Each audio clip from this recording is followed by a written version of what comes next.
น้องสามเณรสิมาอนามัยวัดอัมพาวันเนาะให้มันสะอาดเพราะว่าตอนนี้ย่าปู่เป็นกระป่วยอยู่เนาะก็มีพ่อแม่ครูบาอาจารย์ได้มาเยี่ยมมายามเนาะเป็นจังใดเฮาเป็นเจ้าภาพเราจะให้วัดสะอาดแล้วก็ต้องมาอนามัยเดี๋ยวเฮาไปเบิ่งกันเลยเนาะเอาตอนนี้ก็สิเอาที่นี่ตัวที่มันเก่าเนี่ยไปจูดเนาะนี่ที่เนี่ยเนาะเอามาจูด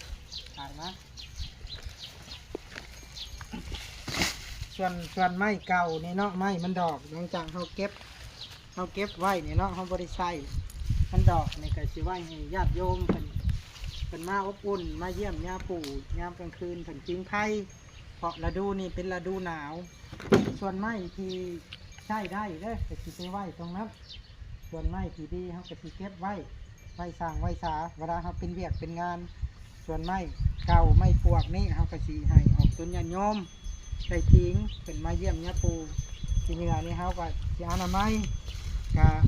ให้เลื่อนมาเห็นคลิปนี้ก็จงมีแต่ความสุขความเจริญเด้อออกต้นญาติโยมหายทุกข์หายโศกหายโรคหายภัยหายพยาธิโรคา